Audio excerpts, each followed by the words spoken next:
我宣布 The 10,160th meeting of the Security Council is called to order.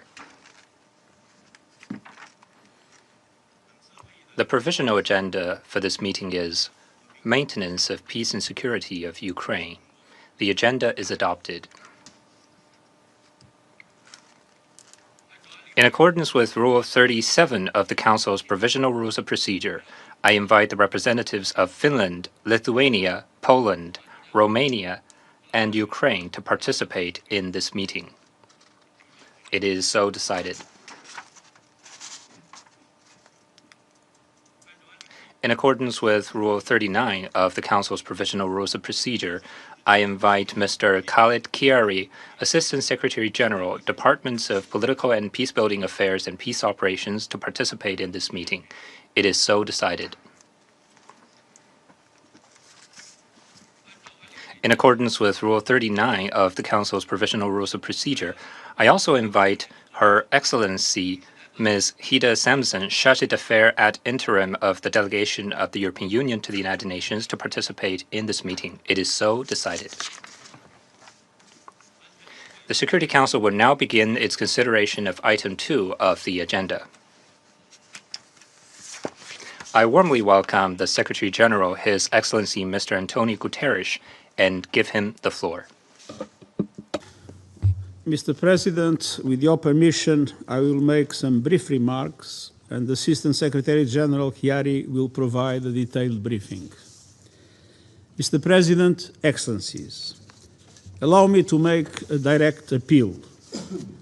The large-scale strikes launched by the Russian Federation across Ukraine on 23rd, 24th of May, and the prospect of further such attacks underscore the gravity of this moment.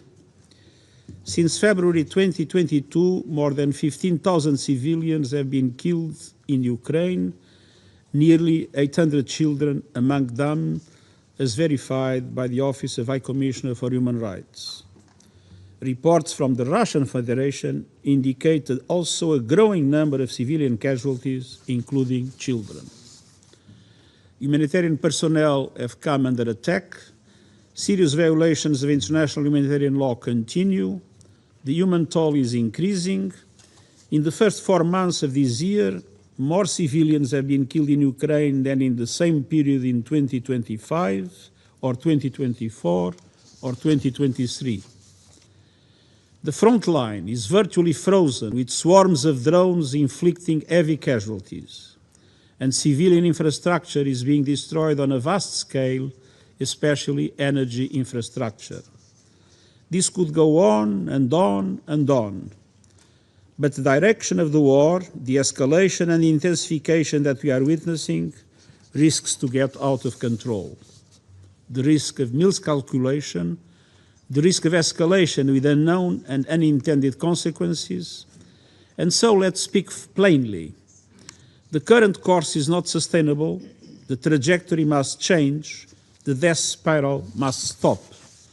What is needed now is de-escalation, immediate and sustained. What is needed now is a full and unconditional ceasefire. What is needed now is more diplomacy. And what is needed is to create the conditions for a just, lasting and comprehensive peace in line with the Charter of the United Nations, international law and UN resolution. Mr. President, Excellencies, the choice is clear, the responsibility is clear, the time for peace is now, and I thank you. I thank the Secretary General for his briefing. I now give the floor to Mr. Khalid Kiari. Mr. President, as the Secretary General just stated, today's meeting takes place against the backdrop of an alarming escalation of the war in Ukraine.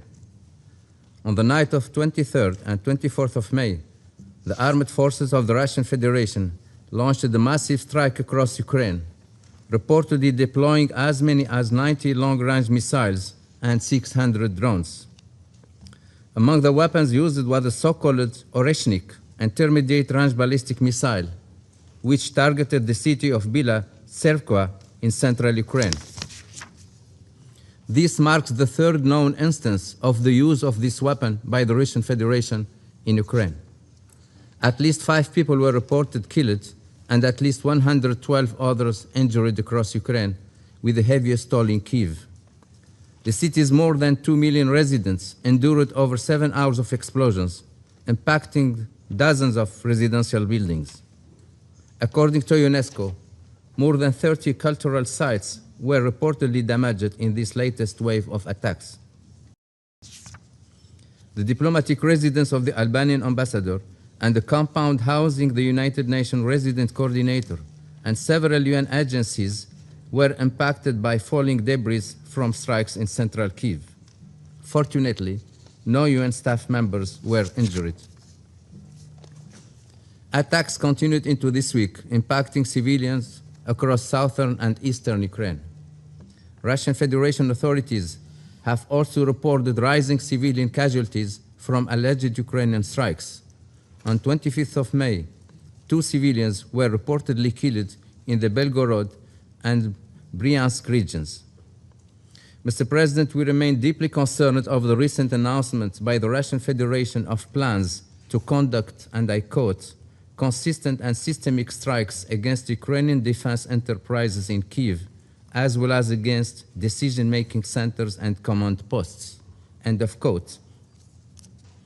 This announcement followed reports of an Ukrainian drone attack on a college building and dormitory in the Ukrainian city of Starobilsk that is presently occupied by the Russian Federation. We strongly condemn all attacks on civilian and civilian infrastructure. Such attacks, wherever they occur, violate international humanitarian law. They must cease immediately. Civilians must be protected. Mr. President,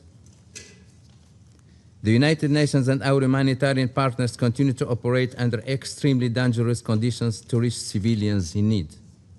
In the past 2 weeks, United Nations humanitarian personnel, humanitarian partners, and assets have come under attack on 5 occasions.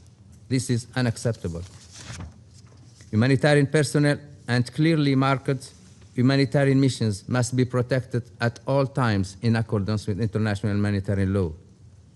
The United Nations stands ready to work with both sides to ensure safe, sustained, and unimpeded humanitarian access to communities in need, wherever they may be.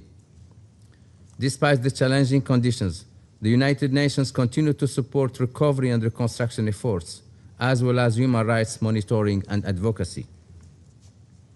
The United Nations is also focused on efforts to facilitate the safe return of deported and forcibly transferred Ukrainian children, including through the Secretary General's Special Representative for Children in Armed Conflict. Mr. President, in its 5th year, Russian Federation's full-scale invasion of Ukraine continues to exact a profound toll, disrupting global trade and economy, deepening regional and international divisions, and eroding trust in the multilateral system. With each passing day, diplomacy is delayed. The threat to regional and international peace and security deepens. An urgent return to dialogue and negotiations remain imperative. The United Nations will continue to fully support all meaningful efforts to that end. Thank you. I thank Mr. Chiari for his briefing. I now give the floor to those council members who wish to make statements. I give the floor to the representative of Latvia. Thank you, Mr. President. And I thank the Secretary General for his presence and his introduction, and ASG Chiari for his factual briefing. Today, the Council meets again to condemn a new level of atrocities and other violations of international law by Russian Federation, worse with every time. On 23rd, 24th of May, Russia launched the largest ever combined missile attack against Kyiv. In this massive assault, Russia attacked Ukrainian civilians with over 90 missiles, including 36 ballistic weapons,